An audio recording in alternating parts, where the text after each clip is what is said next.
ये धक्का देने की घटना के बारे में एक चौंकाने वाली खबर है। केतन अग्रवाल को कथित तौर पर पुणे के पास स्थित लोहगढ़ किले से धक्का दे दिया गया था। पूरे भारत के लोग इस मामले पर उत्सुकता से नजर रखे हुए हैं और नवीनतम अपडेट जानने के लिए उत्सुक हैं। आईएसएच न्यूज़ इस मामले पर लगातार अपडेट साझा कर रहा है।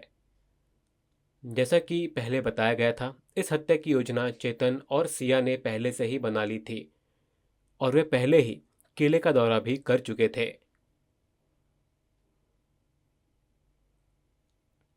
उन्होंने हत्या को अंजाम देने से पहले जगह का चुनाव भी किया और वहां पूर्वाभ्यास भी किया। लेकिन उसे किसने धक्का दिया, सिया ने या चेतन ने? अब चौंकाने वाले नए खुलासे सामने आए हैं। पुलिस की पूछताछ के दौरान एक चौंकाने वाला खुलासा हुआ। एक कोड तय किया गया। उदाहरण के लिए, मैं साइन नहीं करूंगा, लेकिन जब मैं घूंट लूंगा तो तुम जाकर उसे धक्का देना, या फिर जब मैं जूते की लेस बांधने के लिए नीचे झुकता हूं तो तुम इसे धक्का देने का संकेत समझना। सिया और चेतन ने सब कुछ पहले ही प्लान कर लिया था। उन्हें इन संकेतों की जरूरत क्यों पड़ी? अगर चेतन के केतन को धक्का देने के दौरान सिया तस्वीरें लेती रहती तो केतन खुद को बचाने के लिए सिया को पकड़ सकता था। वो खुद को कैसे बचाएगी? इसलिए अगर सिया अपने शू लेस बांधने के लिए झुकती थी तो ये चेतन के लिए हमला करने का संकेत था, या अगर वो एक घूंट पीती तो ये चेतन के लिए एक संकेत था। फिर योजना को अंजाम दिया गया। जांचकर्ताओं का ये भी दावा है कि हत्या से कुछ ही समय पहले सिया और चेतन ने 34 मिनट तक फोन पर बात की थी। चेतन किले पर ठीक उसी स्थान पर पहुंचा और उसे बताया कि आसपास कोई पर्यटक नहीं है और लोकेशन भेज दी। ये इस बात का संकेत था कि अब वो ठीक उसी जगह पर आ सकती है जहां चेतन छिपा हुआ था। जैसे ही सिया ने इशारा दिया, चेतन ने केतन को धक्का दे दिया, जिससे उसकी मौत हो गई।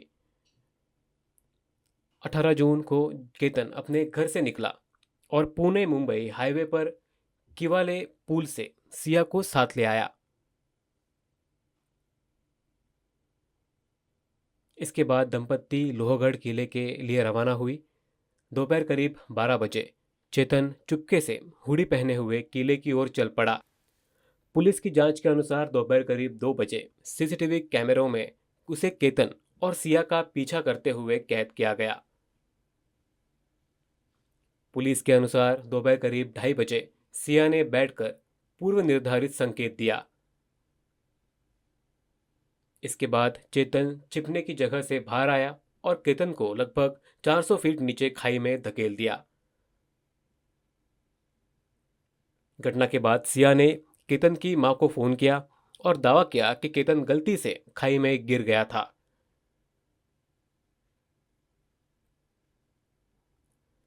दुर्घटना के बाद जांच शुरू हुई। 21 जून 2026 को केतन के पिता को शुरू में कोई संदेह नहीं था। वो केतन की मृत्यु से बेहद दुखी और शोकाकुल थे। बाद में केतन के पिता के रिश्तेदार और दोस्त नवदीप जिंदल और तरुण मित्तल उस सटीक स्थान पर गए जहां केतन की मौत हुई थी।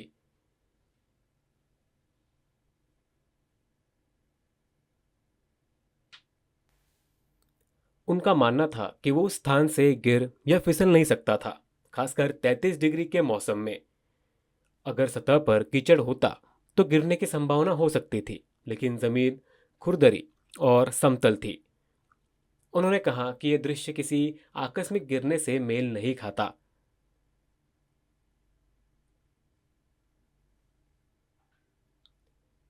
ये एफआईआर दर्ज करने के कारणों में से एक बन गया। केतन की मृत्यु के बाद उनकी मंगेतर सिया ने पुणे लौटने से पहले लोनावला में उनके परिवार के साथ शोक मनाया।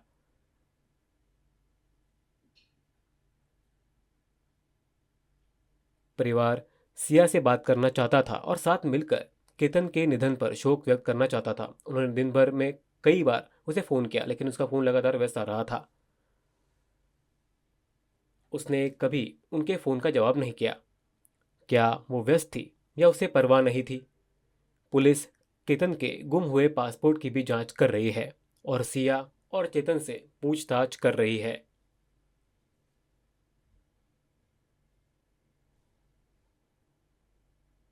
पुलिस ने चेतन से पूछताछ की कि वो गिरफ्तारी से बचने में कैसे कामयाब रहा। चेतन ने खुलासा किया, पकड़े जाने से बचने के लिए उसने हर कदम की सावधानीपूर्वक योजना बनाई। सुबह करीब 7 बजे उसने मोबाइल का इंटरनेट बंद किया, मोबाइल नहीं बंद किया।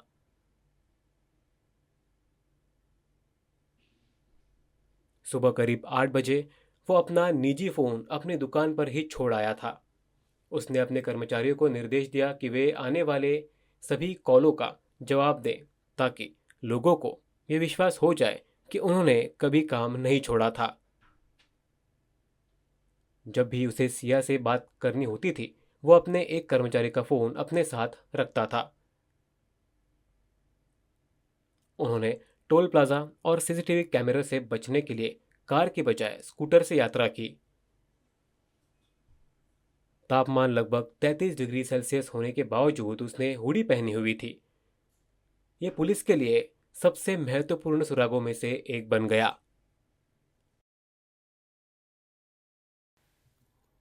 पुलिस को ये बात संदिग्ध लगी कि इतनी गर्मी होने के बावजूद कोई व्यक्ति हुडी पहने हुए था। ये एक पूर्व नियोजित काम था, क्योंकि चेतन छिपा हुआ था। चेतन लगभग 10 घंटे और 40 मिनट तक पूरी तरह से ऑफलाइन रहा। उसके इस कृत्य के पीछे का कारण अभी तक स्पष्ट नहीं है और जांच जारी है। पुलिस का आरोप है कि सिया ने केतन से लगभग 1 करोड़ रुपए लिए थे। उसने कहा कि उसे शादी की खरीदारी के लिए पैसों की जरूरत है। जांच में अभी तक ये साबित नहीं हो पाया है कि पैसा आखिरकार चेतन को दिया गया था या नहीं, या फिर इनका इस्तेमाल पार्टी करने के लिए किया गया हो सकता है, क्योंकि जांच अभी जारी है। चेतन एक धनी परिवार से नहीं आता है और सिया के परिवार ने उनकी आर्थिक पृष्ठभूमि में अंतर के कारण उनके रिश्ते को स्वीकार नहीं किया। चेतन अपनी आर्थिक स्थिति सुधारने की कोशिश कर रहा था ताकि वो सिया से शादी कर सके। दोनों ने योजना बनाई थी कि सिया 3 साल तक अविवाहित रहेगी केतन को मारने के बाद, ताकि किसी को उन पर शक ना हो।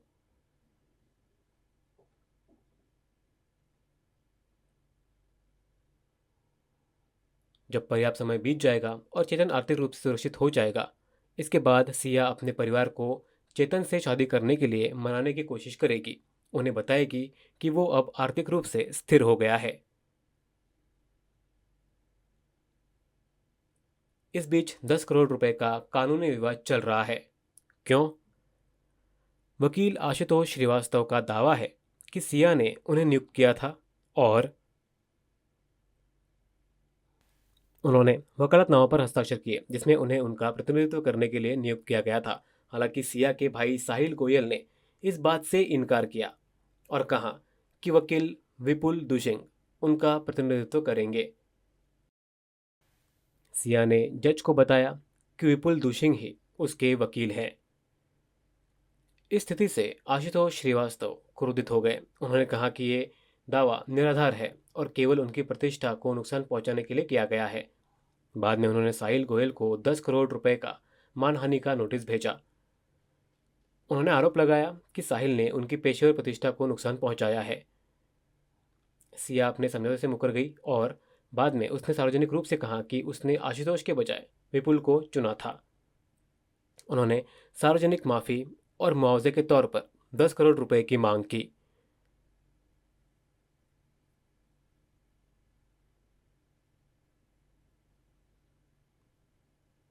कुछ खबरों के अनुसार सिया के पिता और चेतन के पिता दोनों ड्राई फ्रूट बिजनेस करते हैं। उनकी दुकानें एक दूसरे के करीब थी। हालांकि इस बात पर अलग अलग रिपोर्टें हैं कि वे एक दूसरे के आमने सामने थी या अगल बगल।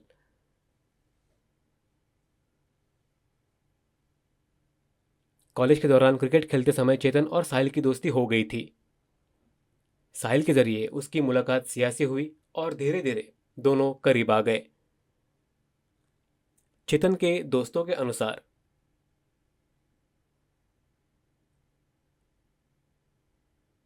उन्होंने खुले तौर पर कहा कि वो और सिया रिलेशनशिप में है और शादी करने की योजना बना रहे हैं। वो अक्सर सिया को मारवाड़ी संस्कृति से संबंधित सोशल मीडिया रीले दिखाता था। चेतन का परिवार मूल रूप से राजस्थान के जोधपुर जिले का है, लेकिन अब काम के सिलसिले में पुणे में रहता है।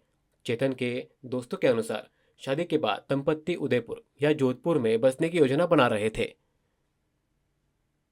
और उन्हें विश्वास था कि सिया अपने परिवार से आर्थिक सहायता का इंतजाम कर लेगी। इससे पता चलता है कि सब कुछ योजनाबद्ध था। इसे अभी बाद में देखेंगे। पुलिस द्वारा अपराध स्थल की जांच पूरी करने और लोहगढ़ किले के फिर से खुलने के बाद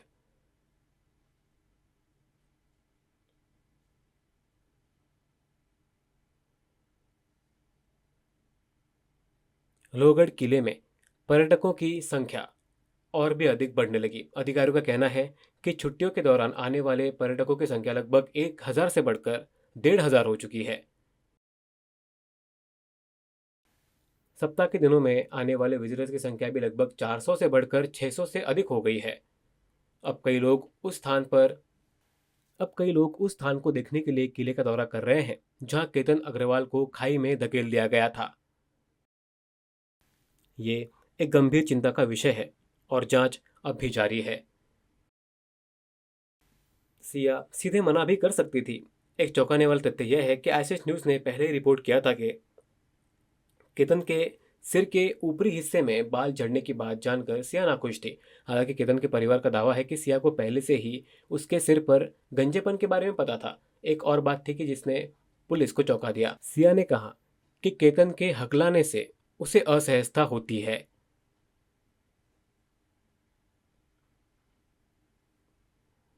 लेकिन अगर उसे पहले से ही ये बात पता होती तो वो शादी से इनकार कर सकती थी। वो हर बात पर क्यों सहमत हो गई? उसने प्री वेडिंग शूट, अंगूठियां और उनके समारोह की तस्वीरें सोशल मीडिया पर पोस्ट की। उसने एक पोस्ट में कैप्शन भी दिया, घर में आपका स्वागत है भाभी। उसने तस्वीरों में मुस्कुराया और कार लेते समय उन्हें गले लगाया।